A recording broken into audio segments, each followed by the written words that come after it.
Assalamualaikum warahmatullahi wabarakatuh.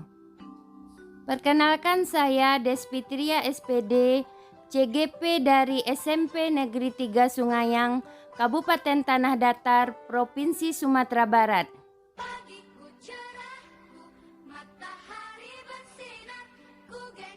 Kali ini saya akan menyampaikan tugas modul 1.4.A.10.1 mengenai aksi nyata. Sosialisasi kepada rekan guru SMP Negeri 3 Sungayang mengenai budaya positif. Assalamualaikum warahmatullahi wabarakatuh. Waalaikumsalam warahmatullahi wabarakatuh. Yang kita hormati Bapak dan Ibu yang hadir pada siang hari ini.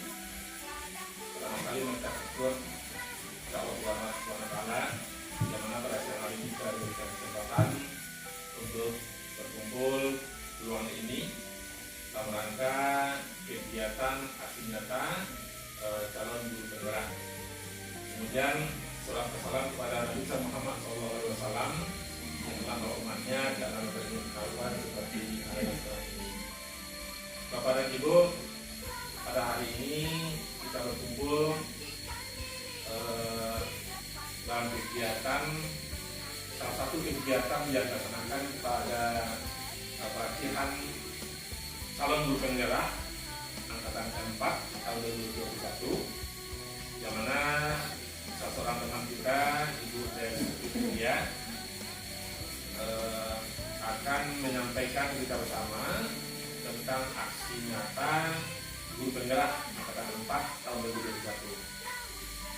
Nah, perlu sampaikan di sini bahwasanya kegiatan ini perlu diberikan kita bersama dalam rangka mendukung kegiatan guru penggerak ini. Kita mengasih apresiasi pada teman kita, mudah-mudahan berhasil dan mendapatkan predikat sangat baik dalam kegiatan calon guru penggerak ini. Untuk itu tidak akan pada waktu dan lama waktu, kita persilakan kepada Bu Desfitria, calon guru penggerak angkatan 4 tahun 2021, guru SMP Negeri 3 Sungayang, Kecamatan Sungayang, Kabupaten Tanah Datar, untuk menyampaikan aksi nyatanya di hadapan kita bersama. Pada Bu Desfitria, kita persilakan. Assalamualaikum warahmatullahi wabarakatuh. Waalaikumsalam. Terima kasih saya ucapkan kepada Bapak Kepala Sekolah SMP Negeri 3 Sungayang yang telah memberikan kesempatan kepada saya untuk mengimbaskan dan mensosialisasikan kegiatan saya mengenai aksi nyata dari modul 1 untuk diimbaskan kepada teman-teman di sekolah sendiri, yaitu SMP Negeri 3 Sungayang.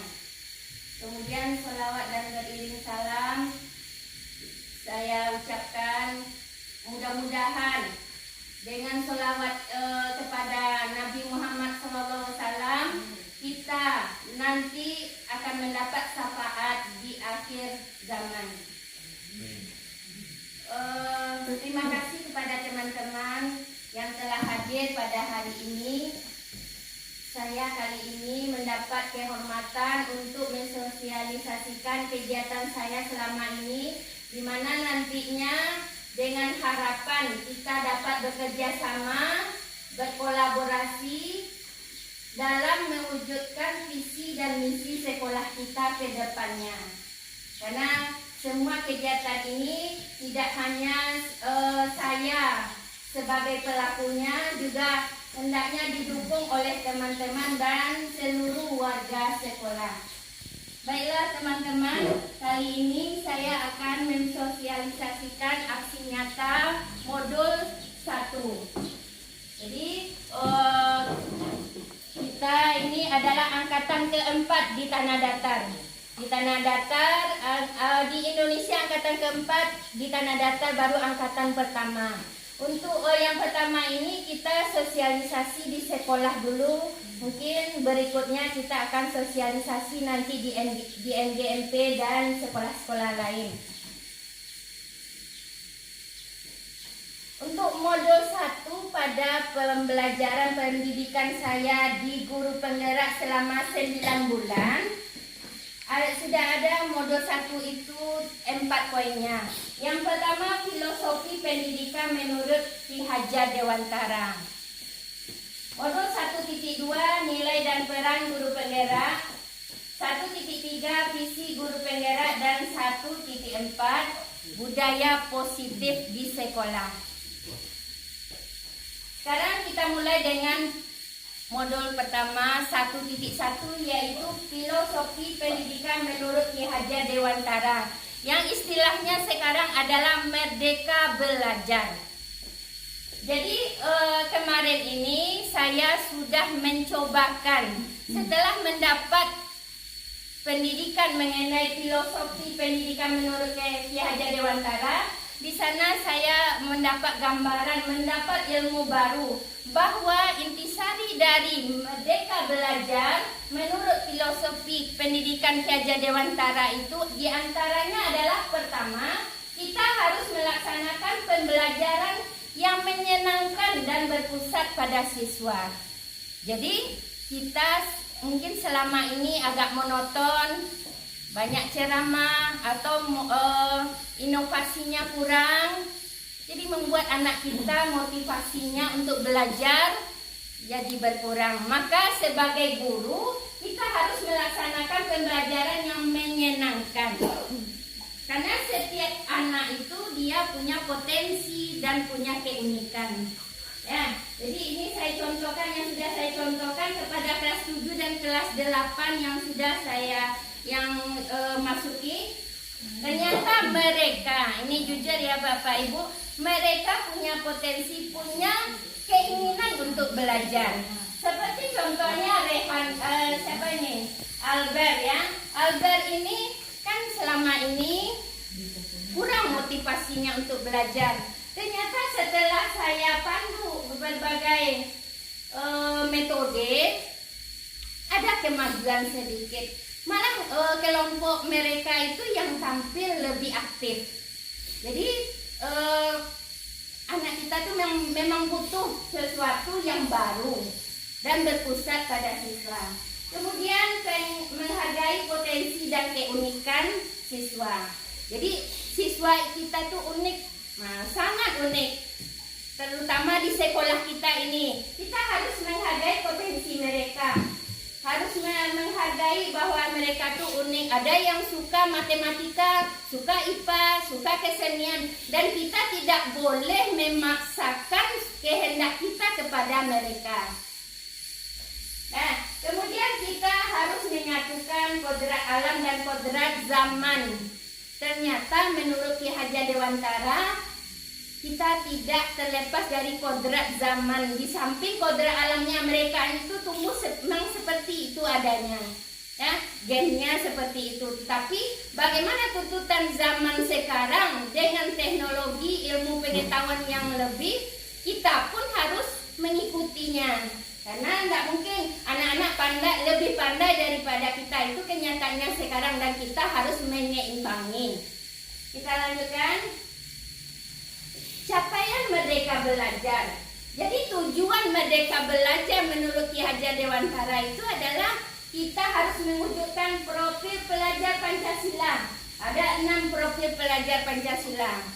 Untuk kali ini saya memilih yang cocok untuk sekolah kita adalah yang pertama ini, beriman dan bertakwa kepada Tuhan Yang Maha Esa.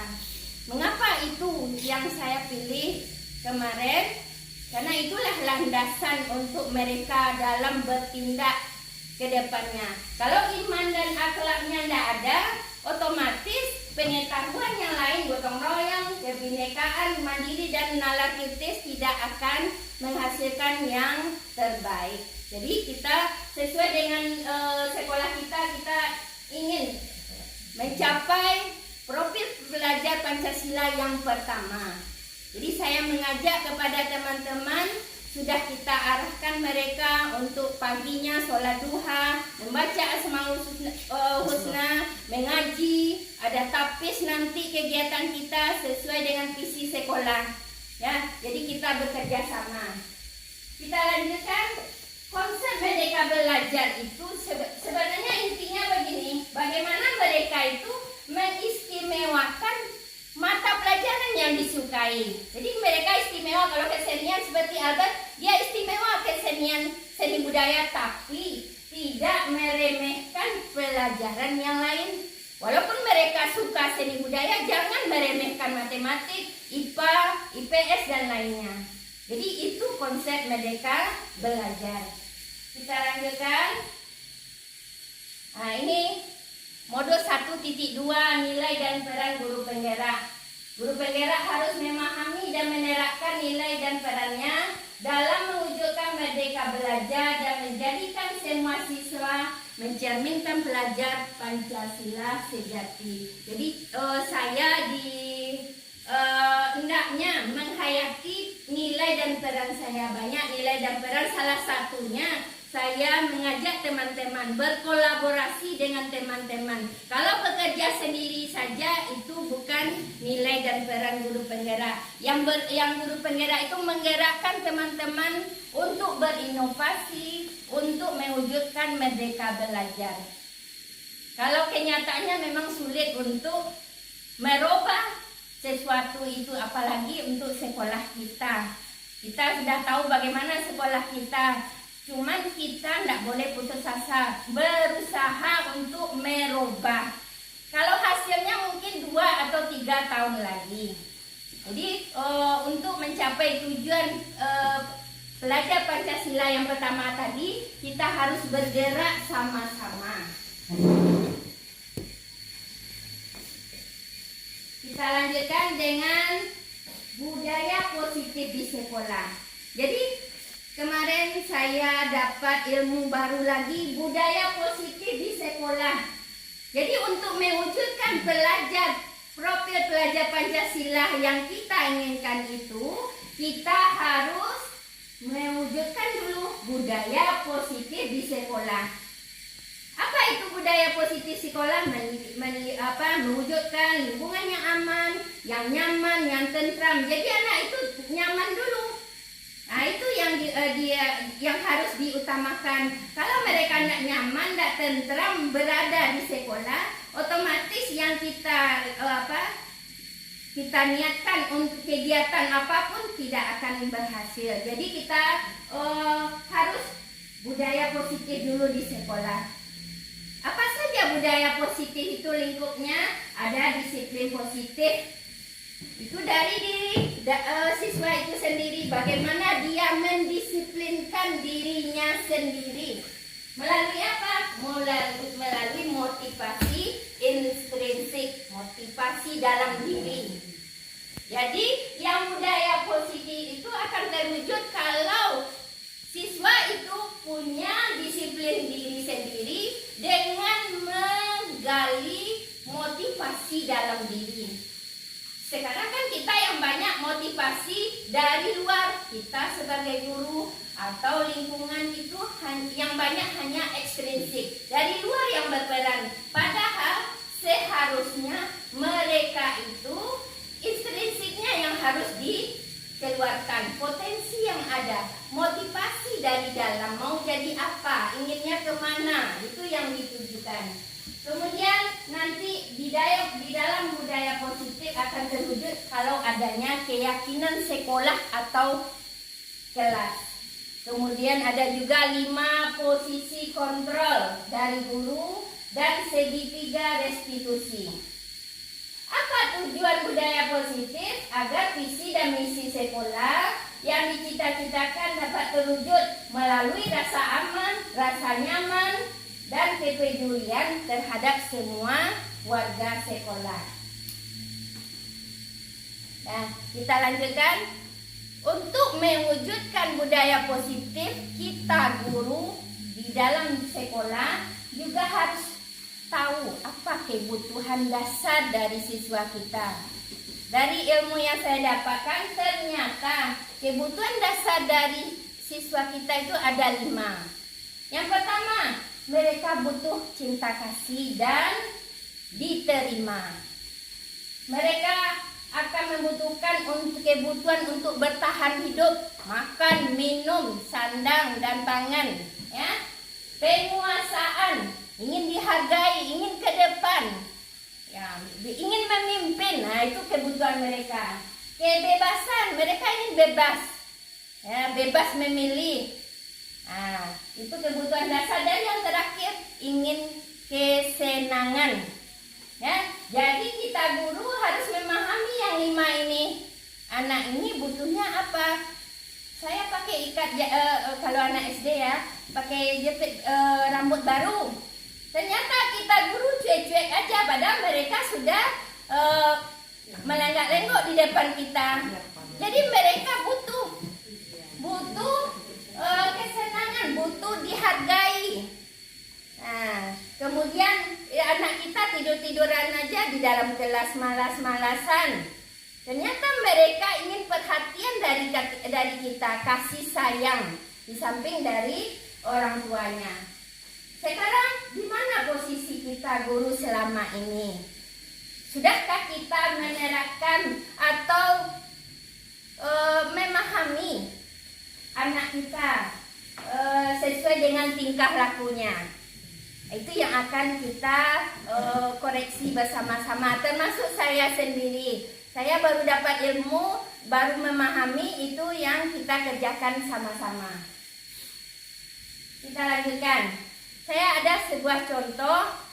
Nah, Ibu Ambar, guru wali kelas 2A di SD Pelita Hati, sedang bingung menghadapi ulah salah satu murid di kelasnya yang bernama Doni.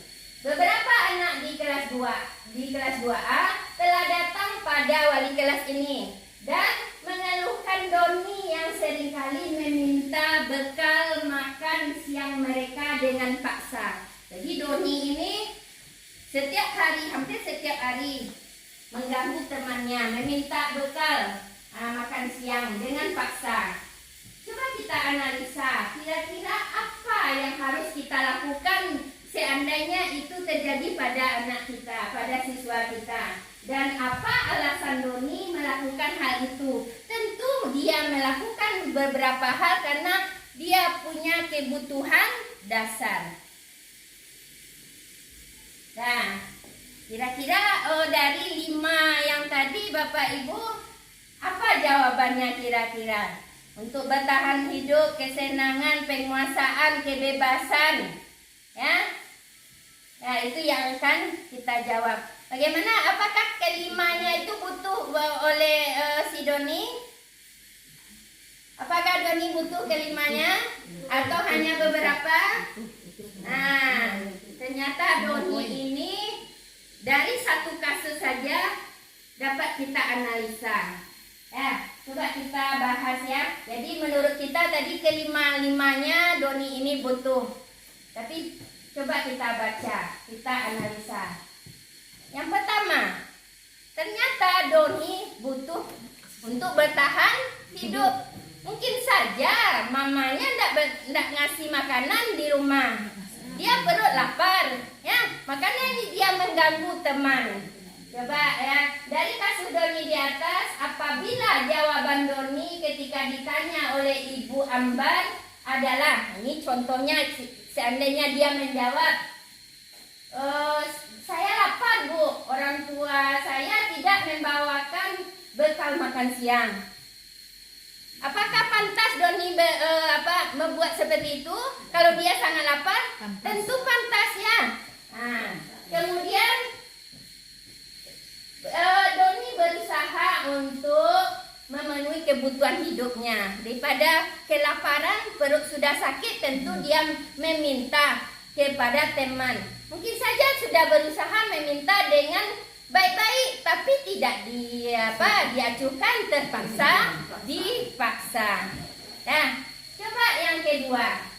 Setelah kebutuhan bertahan hidup, ternyata Doni ini juga butuh cinta dan kasih sayang. Mengapa? Contoh dari kasus itu, apabila nanti Doni menjawab alasannya mengambil bekal teman karena dia merasa senang temannya jadi memperhatikan dia. Apanya banyak teman yang mengadukan. Nanti oleh walas diadukan ke orang tua. Ya, orang tua dipanggil.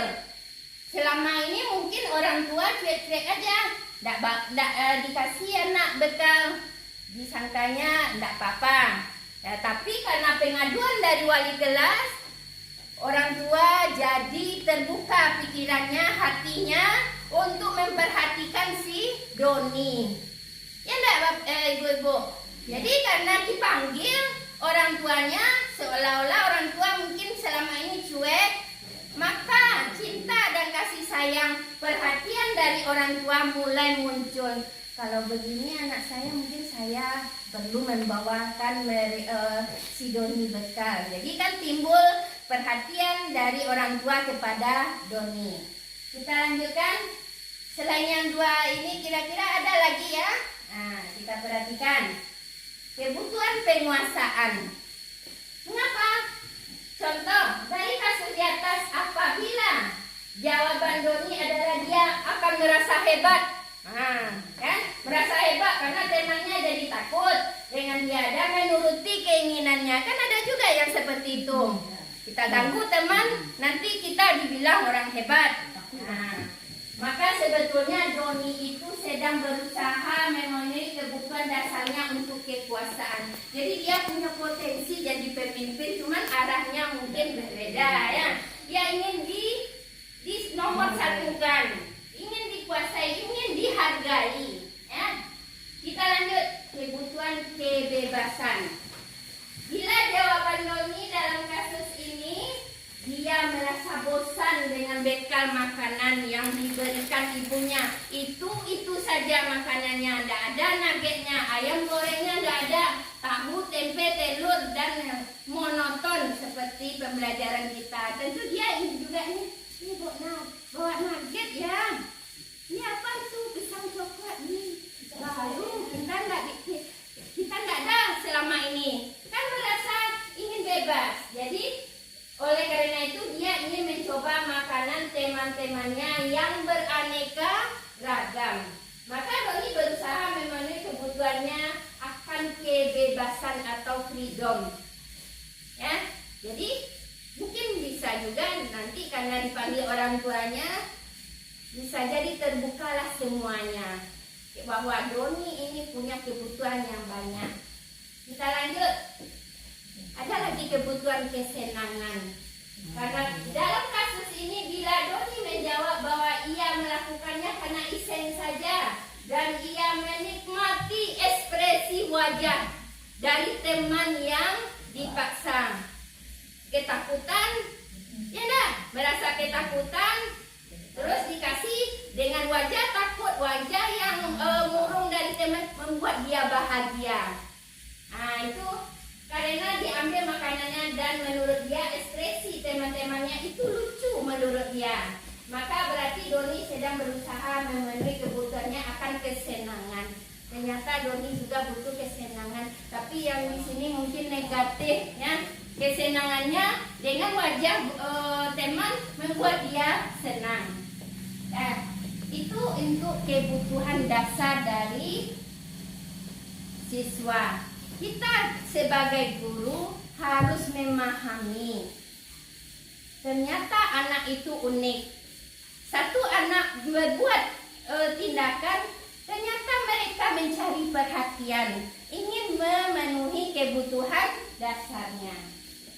Kita lanjutkan, dalam budaya positif di sekolah, menanamkan lingkungan yang aman, nyaman bagi siswa juga butuh keyakinan kelas atau sekolah. Mungkin Bapak Ibu bertanya, apa itu keyakinan kelas? Kalau keyakinan kelas itu mirip dengan peraturan, tetapi dalam budaya positif kita menggunakan istilah keyakinan kelas. Mengapa keyakinan kelas? Berbedakah dengan peraturan? Ya, berbeda. Karena keyakinan kelas itu adalah dibuat sama-sama, tidak terpaksa, berdasarkan inspirasi bersama-sama, mereka sepakat menggunakannya dan tahu apa konsekuensi jika melanggar keyakinan yang sudah kita buat sama-sama. Begitu juga di sekolah, kita buat keyakinan sekolah kita. Misalnya, keyakinan kelas atau sekolah adalah fondasi dan arah tujuan sebuah sekolah atau kelas yang akan menjadi landasan dalam memecahkan konflik dan masalah di dalam sebuah kelas. Jadi keyakinan kelas ini atau sekolah dia hanya berupa pernyataan. Contoh 1, datang tepat waktu. Itu misalnya keyakinan sekolah kita. Jika ada siswa kita yang tidak yang terlambat, kita kembalikan kepada mereka. Jadi yang membuat keyakinan itu bukan kita, tapi sama-sama mereka sudah sepakat. Kalau nanti mereka ada melanggar, mereka sudah tahu apa konsekuensi atau akibat dari perbuatannya. Jadi ini tidak dipaksa, mereka sendiri yang membuat dan mereka yang akan melaksanakan. Keyakinan kelas bersifat lebih abstrak. Jadi kelas atau sekolah ya, yang lingkup besarnya sekolah, lebih abstrak daripada peraturan yang lebih rinci dan konkret. Keyakinan kelas ini berupa pernyataan yang universal. Ya, hanya berupa pernyataan, tidak perlu panjang-panjang. Pokoknya mereka bisa mengingat, tidak perlu banyak-banyak. Pernyataan keyakinan kelas senantiasa dibuat dalam bentuk yang positif, jangan kata-katanya yang negatif. Jadi ini bahasa halusnya dari peraturan tadi. Mengapa keyakinan kelas atau sekolah? Mengapa tidak peraturan kelas saja? Jadi kalau peraturan kelas peraturan itu konkret, lebih luas. Kalau ini hanya berupa pernyataan yang sepakat siswa itu membuatnya dan sepakat membuat apa konsekuensinya. Jika ada yang melanggar, mereka sudah tahu, kita tinggal kembalikan saja kepada mereka.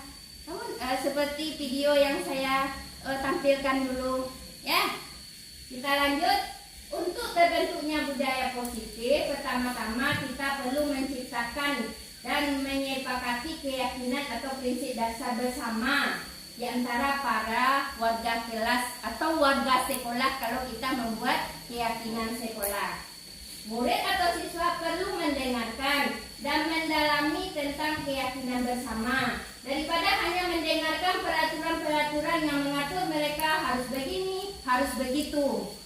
Jadi itu kan lebih konkret. Mereka kadang tidak ikut di dalamnya membuat itu, tapi kita punya peraturan yang segudang. Ya, mereka tidak tahu apa konsekuensinya. Kadang kita kasih konsekuensi atau sanksi apa yang ingat di kepala aja. Ya, kalau yang peraturan apa yang ingat di kepala, terlambat anak sekolah, kita kasih tindakan. Apa yang terpikir waktu itu. Tapi kalau keyakinan kelas atau sekolah, mereka sudah sepakat, sudah tanpa paksaan untuk membuat itu. Sudah tahu kalau saya datang terlambat, oh ini konsekuensinya, saya harus memungut sampah keliling sekolah. Memang dinyatakan itu, memang ada tersiratnya. Nah, jadi kalau mereka berbuat salah tindakan, kita tinggal tanya aja. Anda tahu nggak konsekuensi sekolah kita, kelas kita kemarin yang kita buat? Tahu Bu? Nah, coba sebutkan. Kalau tahu, ikut nggak di dalamnya? Ikut Bu, saya ikut kasih saran itu. Nah, coba sebutkan. Nah, sekarang Anda buat ini, berarti keyakinan yang mana yang dilanggar? Datang terlambat Bu, kita harus datang tepat waktu. Kalau begitu harus bagaimana nak konsekuensinya yang dibuat kemarin? Saya harus menguat sampah Bu. Jadi mereka yang buat, bukan kita yang kasih solusi ya. Mereka yang buat.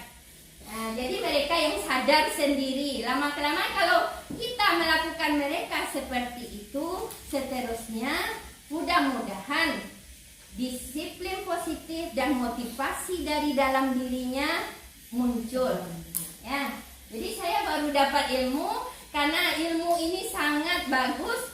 Lebih banyak BK-nya ya, ilmu jiwa untuk anak. kita harus memahaminya.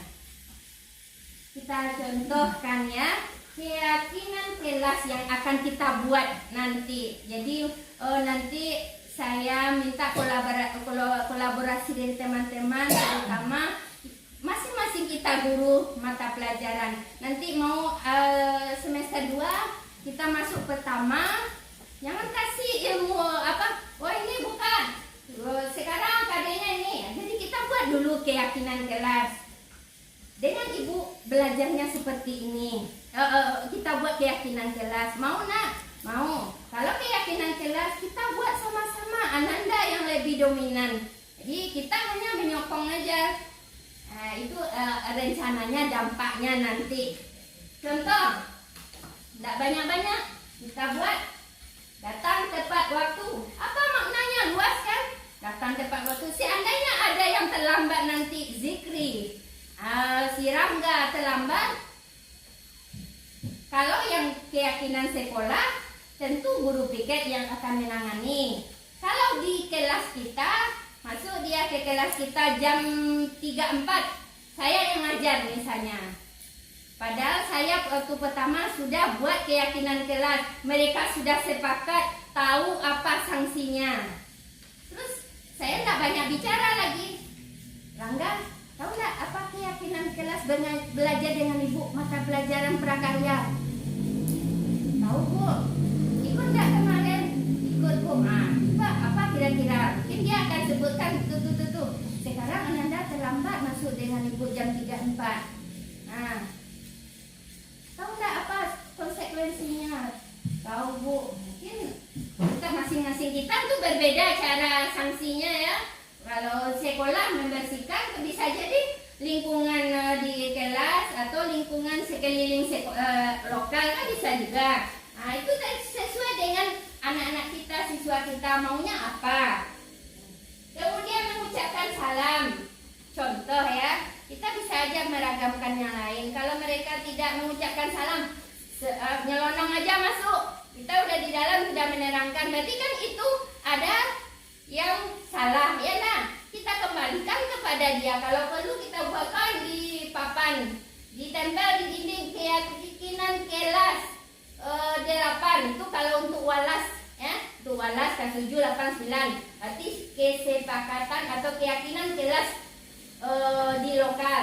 Kalau pribadi per mata pelajaran, misalnya keyakinan kelas mata pelajaran IPA dan prakarya untuk saya. Jadi ada keyakinannya. Kalau mereka melanggar, kita kembalikan ke sana.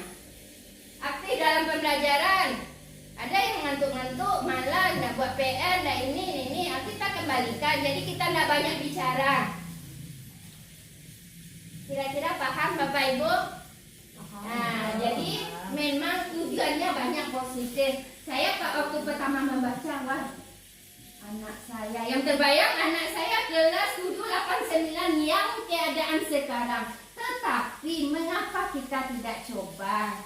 Karena mau tidak mau, karena adanya saya di sini, saya harus mengimbaskan dan teman-teman hendaknya berkolaborasi, bekerja sama, mau menirukan, mau mencoba supaya sesuatu yang tidak mungkin itu dapat mungkin terjadi. Bukan sekarang, mungkin 2 tahun atau 3 tahun lagi. Lanjut, segitiga restitusi. Dalam modul 1.4 itu yang sangat menarik, budaya positif tadi. Di samping kita tahu kebutuhan dasar siswa yang 5 tadi, kita buat keyakinan sekolah atau kelas. Mereka sadar dengan disiplin positif dan motivasi dalam diri. Kita juga harus memahami segitiga restitusi. Apa maksud segitiga restitusi? Adalah proses menciptakan lingkungan kondisi bagi murid untuk memperbaiki kesalahan mereka, sehingga mereka bisa kembali ke kelompok mereka dengan karakter yang lebih kuat. Ini menurut Gosen tahun 2004. Cara menyelesaikan masalah siswa tapi tanpa marah-marah, tanpa anak tersakiti, hatinya mendongkol. Ya, apa dasarnya ini? Ya keyakinan kelas tadi. Itu dasarnya. Kalau kita tidak buat keyakinan kelas, tentu kita sulit mengarahkan mereka, menyadarkan mereka untuk melaksanakan segitiga restitusi. Ya, apa saja langkah yang harus ada dalam segitiga restitusi? Yang pertama, menstabilkan identitas, validasi tindakan yang salah, menanyakan keyakinan atau nilai-nilai kebajikan. Saya contohkan, menstabilkan identitas dengan kata-kata apa? Kita kan anak itu bermasalah, ada anak itu membuat kesalahan. Kita ingin menyadarkan dengan prinsip restitusi ini. Kita pakai langkah pertama, yaitu menstabilkan identitas. Kita katakan kepada dia, ibu pun punya salah, semua kita punya salah, kita bukan malaikat. Jadi kita arahkan mereka bahwa kesalahan itu tidak mutlak punya dia. Semua orang pasti berbuat salah. Kita menstabilkan dari sana dulu. Termasuk ibu juga ada yang terlambat. Nah, misalkan kan, ada juga terlambat. Ya, tidak Ananda saja. Itu yang fungsinya menstabilkan. Kita redakan dulu. Yang kedua, validasi tindakan yang salah. Kalau mereka berbuat salah, kita tidak langsung, oh kamu ini salah, ini, tidak. Kita tanya dulu apa alasan dia terlambat. Mungkin alasannya karena nggak membantu orang tua, atau ada orang tetangga yang sakit atau apa. Kita dengarkan mereka curah pendapat dulu. Apa alasan mereka dia untuk terlambat? Pasti punya alasan. Kita lanjut dengan nomor 3, menanyakan keyakinan. Baru setelah alasan itu kita arahkan mereka keyakinan tadi. Ananda, tahu nggak keyakinan kelas kita apa? Kalau belajar dengan ibu yang sudah dibuat kemarin sama-sama, tahu bu? Ini saya nggak boleh terlambat. Itu contoh tadi kan. Kalau dalam belajar nggak boleh tidur-tiduran. Lalu Ananda gimana? Kok malas-malasan? Kok terlambat? Nggak ikut kemarin? Ikut bu. Tahu apa sanksinya? Tahu bu.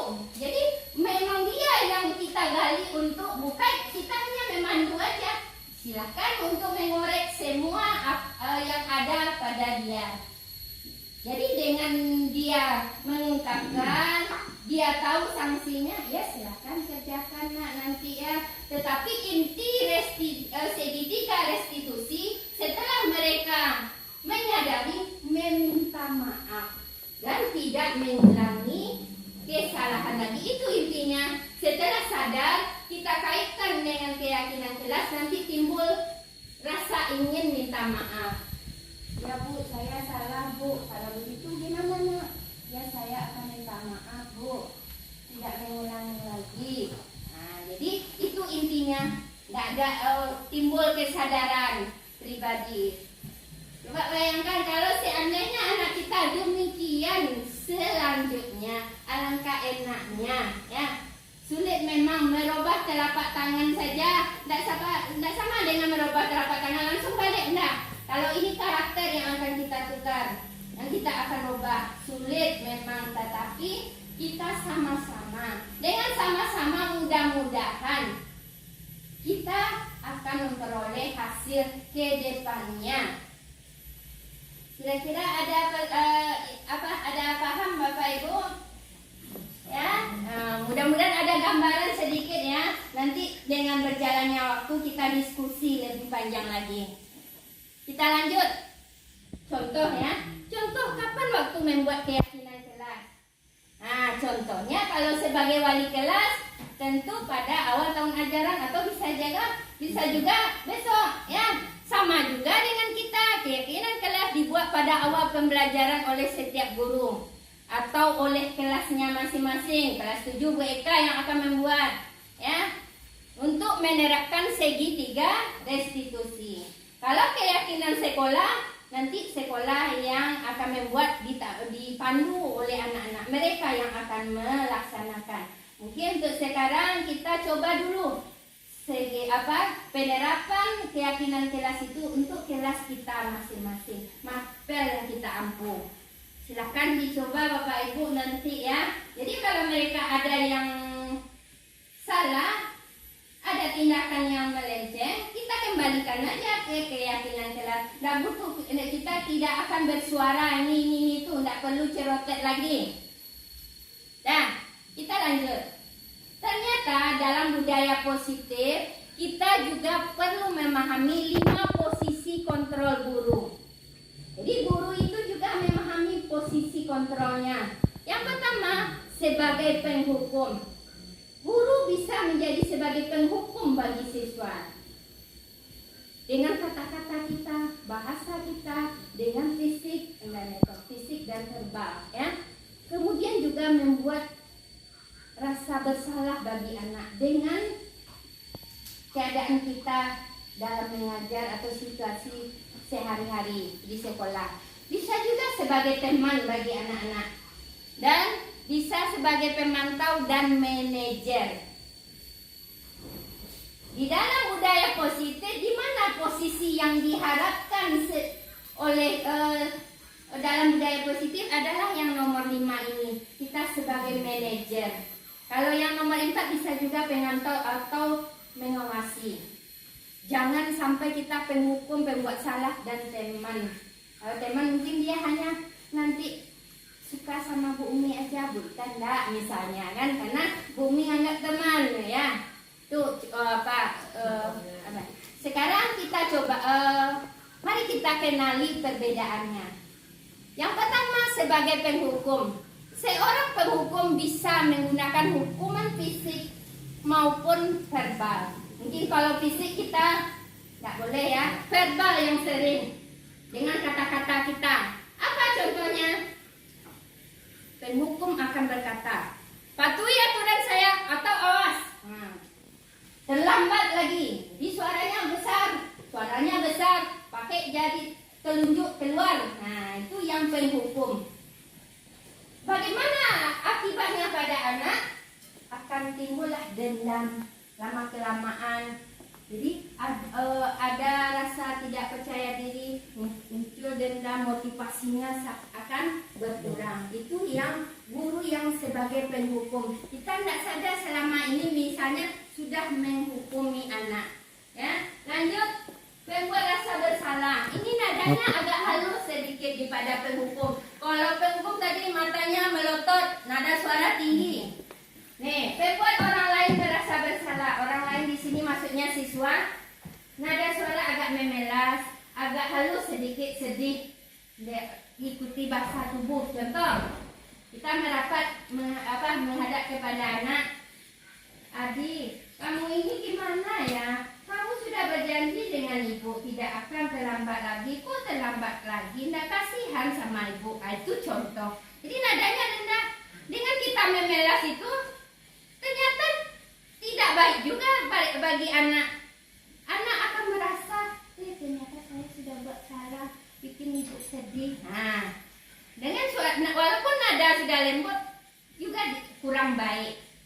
Lanjut. Mohon maaf ini warnanya kurang cocok. Teman, sebagai teman. Teman, nada suaranya agak ramah, akrab dan bercanda. Bahasa tubuhnya merapat pada murid, jadi mendampingi murid atau siswa, mata dan senyum. Kayaknya kita teman gitu kan. Nah, contohnya, Adi, ayolah, bagaimana sih kamu? Kemarin kamu sudah janji ke Bapak. Oke Bapak, bukan? Kenapa terlambat lagi? Sambil tertawa ringan. Jadi seolah-olah kita berteman dengan anak artinya responnya tidak nampak kita membimbing itu. Jadi kayak cuek aja. Terlambat lo balik ya. Nah, itu misalnya kan. Oke, lanjut pemantau. Pemantau nada suara datar. Bahasa tubuh dan guru dan formal. Misalnya guru, Adi, tahukah kamu jam berapa kita memulai pelajaran? Jadi agak daftar ya. Ini sudah mulai mengarah ke budaya positif. Kemudian dijawab oleh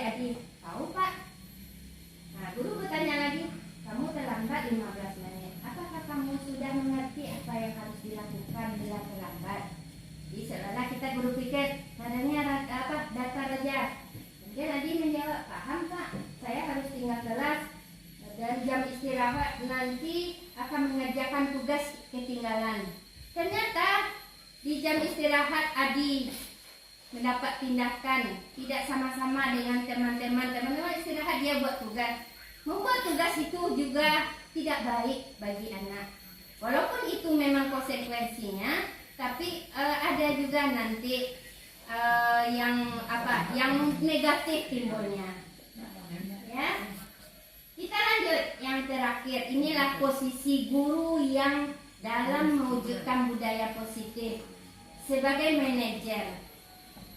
Manajer nada suara kita tuh tulus, bahasa tubuh tidak kaku, mendekat ke murid. Jadi kita menghampiri murid. Nah, contoh, Adi, apakah kamu mengerti jam berapa sekolah dimulai? Tahu Pak, jam 7. Ya, jadi kamu terlambat. Kira-kira bagaimana kamu akan memperbaiki masalah ini? Ini salah satu contohnya. Ya, jadilah kita sebagai manajer di sekolah, posisi kita. Kita lanjutkan. Nah, mungkin itu yang dapat saya sampaikan sebagai calon guru penggerak di sekolah ini.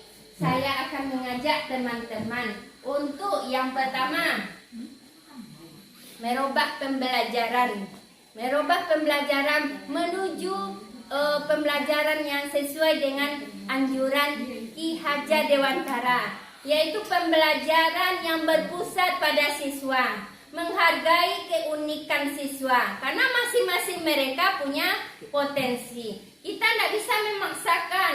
Kalau mereka tidak bisa bahasa Inggris, jangan dipaksakan. Tapi jangan karena mereka suka kesenian meremehkan bahasa Inggris. Itu bukan mereka belajar. Jadi kita hargai keunikan mereka. Kamu sukanya olahraga, silakan istimewakan olahraga. Tapi jangan remehkan mata pelajaran yang lain. Ikuti juga, ya. Mudah-mudahan dengan kita menjalankan filosofi pendidikan menurut Ki Hajar Dewantara, lambat laun sekolah kita akan mengalami perubahan. Itu pembelajaran yang berpusat pada siswa. Yang kedua, kita sama-sama mewujudkan budaya positif di sekolah. Melalui apa?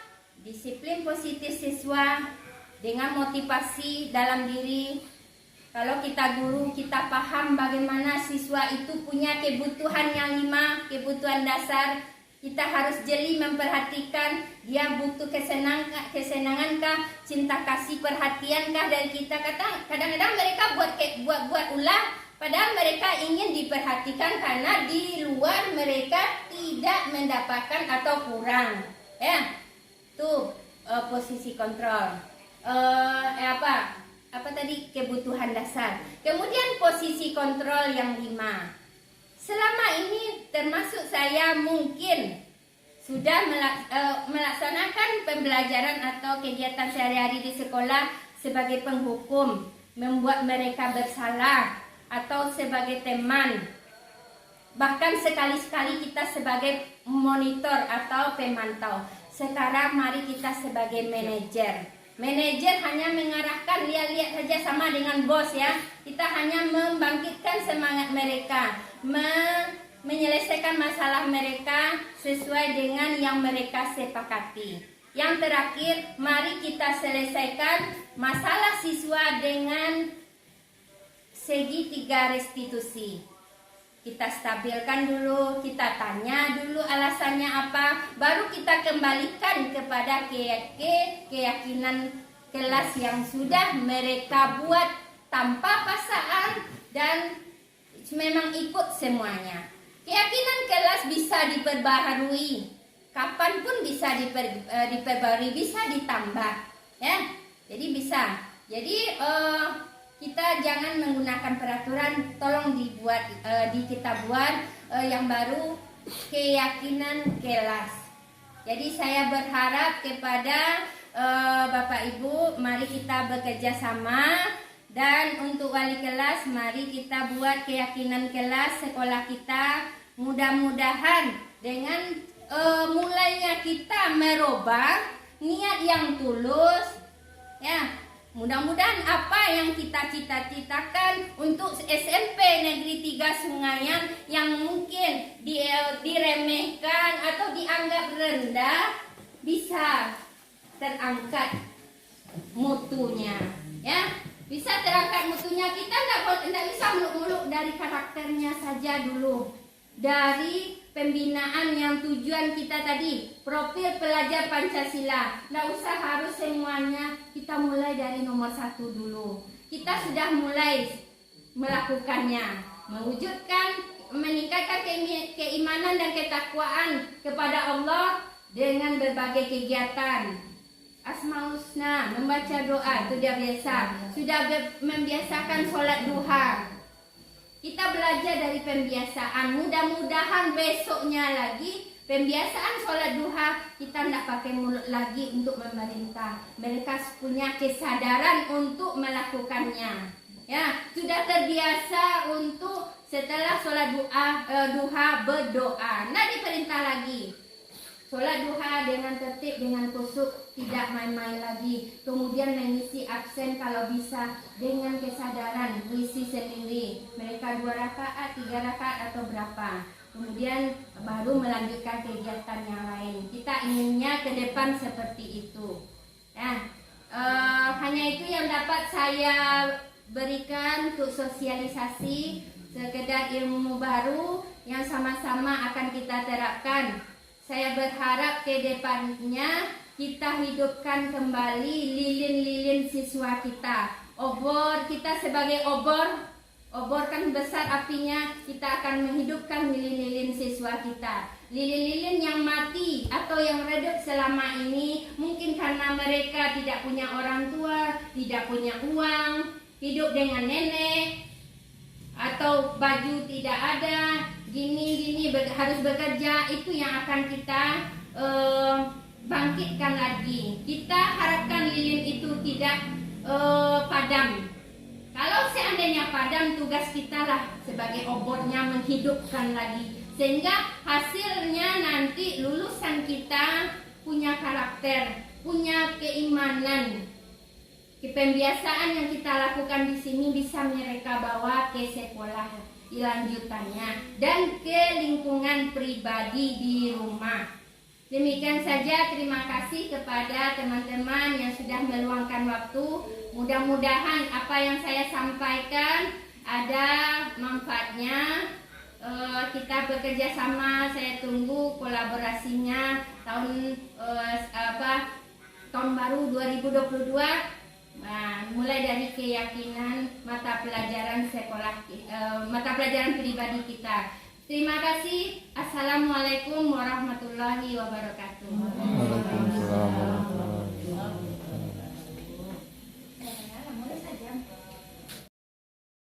Demikianlah sosialisasi saya tentang modul 1.4 di Sekolah SMP Negeri 3 Sungayang. Terima kasih. Wassalamualaikum warahmatullahi wabarakatuh.